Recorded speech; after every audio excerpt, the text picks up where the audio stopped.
So hello' everyone, এইটো হ'ল আজি হৈ যোৱা এছামিছৰ কুৱেশ্যন পেপাৰ SSLC 2026ৰ।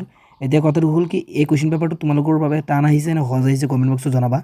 আৰু কথাটো হ'ল এতিয়া মই কৈছিলোঁ যে তোমাৰ প্ৰিয় সাহিত্যিক বা তোমাৰ প্ৰিয় গ্ৰন্থ এই দুটাৰ মাজত এটা যিকোনো আহিব। চ' তোমাৰ প্ৰিয় সাহিত্যিক আহিছে, কমন ৰচনা আহিছে, তাৰমানে এক্সাম ভাল হ'ব লাগে। চ' তোমালোকে কমেণ্ট বক্সত জনাবা এক্সাম ভাল হৈছে নে বেয়া হৈছে।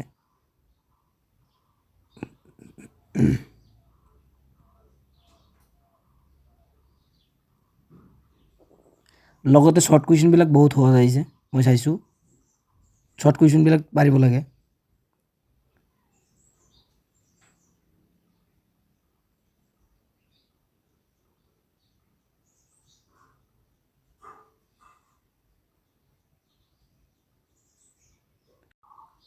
এয়া যিটো তোমালোকৰ মুখ পা মানে কি, জিকিৰৰ ৰস কোন, এইবিলাক একদম সহজ কুৱেশ্যনছ। বৰগীতৰ 4টা লক্ষণ লিখা, এইটো মই কমন দিছিলোঁ, এইটো আহিছে। চ' ইয়াত ৰচুল মুমিন শব্দৰ অৰ্থ লিখিব দিছে। ইয়াত একদম সহজ কুৱেশ্যন। মক্কাৰ দুৱাৰত চাহাব, ত্ৰিবেণীৰ ঘাট, বেখাব নোৱাৰা তাত মায়াই ভেটে ভাট। এইটো হ'ল প্ৰিভিয়াছ ইয়াৰ কুৱেশ্যন, বহুত সহজ কুৱেশ্যন আহিছে।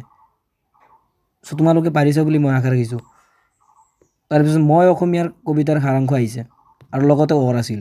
খুব ধুনীয়া কুৱেশ্যন, 4 মাৰ্কছ কমন।